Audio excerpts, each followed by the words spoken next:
कानपुर के सपा विधायक इरफान सोलंकी कानपुर की एमपी एमएलए कोर्ट में आज हाजिर हुए थे। उन्हें तलब किया गया था। आगजनी का जो मामला उनके ऊपर 2022 में दर्ज हुआ था, उसमें आज जजमेंट होना था, लेकिन वो जजमेंट आज रुक गया है क्योंकि जो जज थे एमपी एमएलए कोर्ट के, वो अवकाश पर थे और इस बात की सूचना इरफान को नहीं थी, क्योंकि यहाँ से जो परवाना जाना था वो परवाना महाराजगंज जेल चला गया था और उसके बाद वहां से पुलिस की अभिरक्षा में इरफान सोलंकी को कानपुर कोर्ट लाया गया।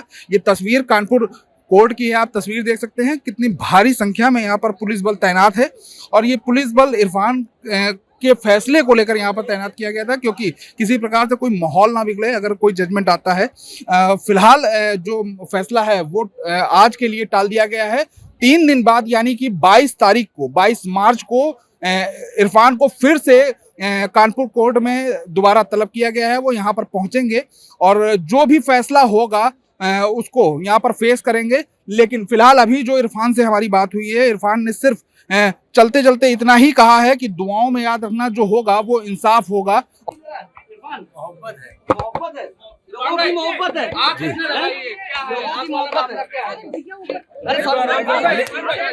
दुआओं में याद रखना मेरे भाइयों, दुआओं में याद रखना।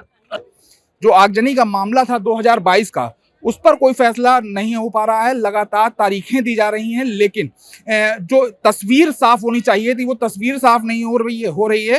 इरफान के वकील भी इसी बात के लिए परेशान थे कि जो जजमेंट देना है कोर्ट को वो जजमेंट दे दिया जाए, लेकिन इरफान को लगातार बार बार बुलाया जा रहा है। इरफान पूरी तरीके से निर्दोष है, इस बात भी कही जा रही है। जो उनके वकील हैं उनकी तरफ से लगातार ये बात कही जा रही है इरफान निर्दोष है। पुलिस जो है वो साक्ष्य को गढ़ रही है, साक्ष्य को ढूंढने का प्रयास नहीं कर रही है।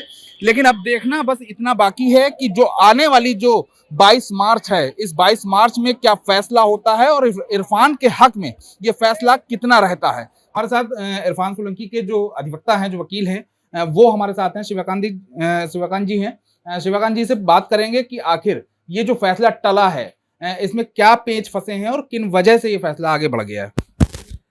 आज आगजनी वाले मामले में निर्णय आना था, लेकिन आकस्मिक रूप से माननीय न्यायाधीश महोदय आज न्यायालय में नहीं आए, तो इसलिए आज के बाद 22 मार्च की डेट लग गई है और 22 मार्च को जजमेंट होगा।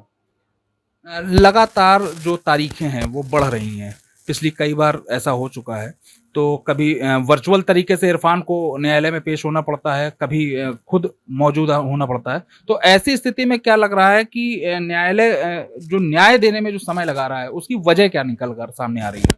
नहीं, देखिए, इस पर कुछ भी टिप्पणी करना बहुत जल्दबाजी या जल्दी होगा, क्योंकि ऐसा होता है जब कोई इतना बड़ा मामला, करीब 1 साल जिसका ट्रायल चला है और इस ट्रायल में इतने साक्षी, 18 साक्षी प्रोसिक्यूशन ने दिए हैं, 3 साक्ष्य हम लोगों ने दिए हैं।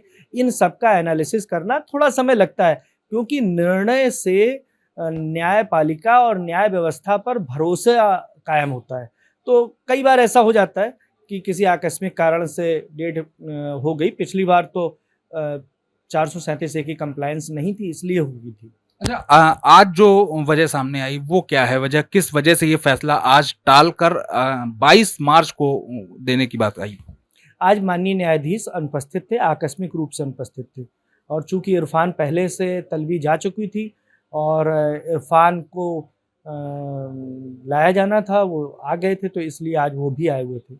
अच्छा, क्या कोई ऐसी उम्मीद आपको लग रही है कि जो 22 तारीख को जो फैसला आएगा वो इरफान के हक में ही रहेगा? 22 तारीख को जो फैसला आएगा उसमें निश्चित तौर पर जो 5 मुलजिम हैं, जिसमें एक इरफान, दूसरे रिजवान और बाकी 3 लोग और हैं, ये सभी निर्दोष हैं और ये सभी बरी होंगे। कोई साक्ष्य इनके खिलाफ नहीं है, किसी ने इनको आग लगाते हुए नहीं देखा। ऐसा कोई साक्ष्य अभियोजन ने नहीं दिया जो ये बताए कि इन्होंने किसी ने इनको आग लगाते हुए देखा है। इसके अलावा जो महिला जिसकी ओर से प्रथम सूचना रिपोर्ट दर्ज कराई गई है, वो महिला वहां रहती नहीं है। इस पर 2022 में ये प्लॉट रिजवान सोलंकी ने खरीदा है। वो महिला असरफाबाद में रहती है। हम लोगों ने इस बात के सारे साक्ष्य दाखिल किए हैं कि वो महिला कहीं और रहती है, अपने परिवार के साथ रहती है। और उससे बड़ी बात यह है कि रिजवान और इरफान, इन दोनों की प्ली ऑफ एलिबाई, यानी कि घटना के काफ़ी समय पहले से काफ़ी समय बाद तक ये घटना स्थल के आसपास थे ही नहीं। रिजवान लखनऊ में थे और इरफान पूरे दिन वहां पर नहीं थे, रजवी रोड अपने कार्यालय में थे और रात करीब 12 बजे अपने घर पहुंचे थे। 22 तारीख जो फैसले की जो डेट दी गई है कि उस दिन जजमेंट होना है, क्या लगता है कि 100 में 100% इरफान बाहर आ पाएंगे? निश्चित तौर पे हमें न्याय व्यवस्था पर पूरा भरोसा है और ये फैसला हमारे भरोसे को और मजबूत करेगा।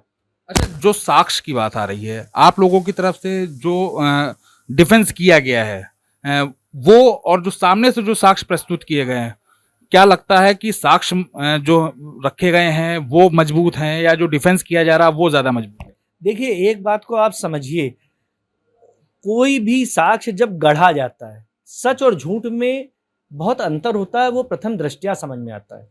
जो साक्ष्य उन्होंने दिए हैं, कुछ ऐसे साक्षी दिए जिन जो रहते कल्याणपुर में और वो कहते हैं कि हम साहब जाजमऊ से निकल रहे थे, तो वो निश्चित तौर पर झूठ ही होता है। उसमें झूठ साफ झलकता है, जो कि इस पूरे मामले में दिखा है। हमारा साक्ष्य सच्चा है, प्ली ऑफ एलिबाई कि ये लोग मौके पर नहीं थे, ये जेन्युइन है। जियो कंपनी के अधिकारी ने आकर सारे डॉक्यूमेंट पेश करके बताया है कि इन फोन की लोकेशन एक की लखनऊ में थी और दूसरी की रजवी रोड में थी। और तीसरी बात यह है कि अभियोजन स्वयं क्लीन हैंड नहीं है। हम लोगों ने एक प्रार्थना पत्र और दिया था रिजवान और इरफान की ओर से कि अगर आपको इनके मोबाइल पर कॉल डिटेल पर शक है तो इनके इरफान का जो गनर है कफील खान, उसके सीडीआर तलब कर लीजिए। लेकिन अभियोजन ने उस पर बहुत विरोध किया और जिस कारण से वो अनुमति उसकी नहीं मिली। इरफान आज न्यायालय में हाजिर जब हुए हैं तो खुश भी थे, जिस तरीके से उनके हाव भाव थे, जिस तरीके से वो मीडिया से भी बात कर रहे थे, तो लग रहा था कि खुश हैं। आपकी उनसे कोई बात हुई है आज? हाँ, इरफान से बात हुई है। उन्होंने काफ़ी डिटेल में अपने मुकदमों की प्रगति के बारे में बात की, क्योंकि जब वो बीसी पर होते हैं तो बहुत ज़्यादा बात नहीं हो पाती है और रोजे से थे, तो उन्होंने कहा कि आप दुआ करिए, हम सबके लिए दुआ करिए, हम लोग निर्दोष हैं और वो बहुत कॉन्फिडेंट हैं कि निर्दोष हैं तो निश्चित तौर पे छूटेंगे। तो देखिए, ये इरफान सोलंकी के वकील शिवाकांत दीक्षित हैं, जो इस बात का तो दावा कर ही रहे हैं कि आने वाली जो 22 मार्च है वो इरफान के लिए हक में रहेगी, क्योंकि वो पूरी तरीके से इस मामले में दोषमुक्त होंगे।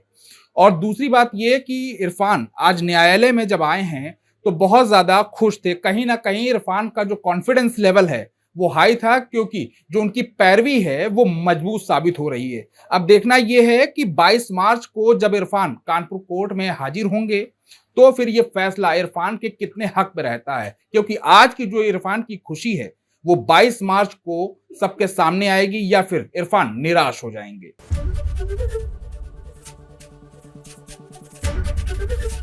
एबीपी गंगा, खबर आपकी, जुबान आपकी।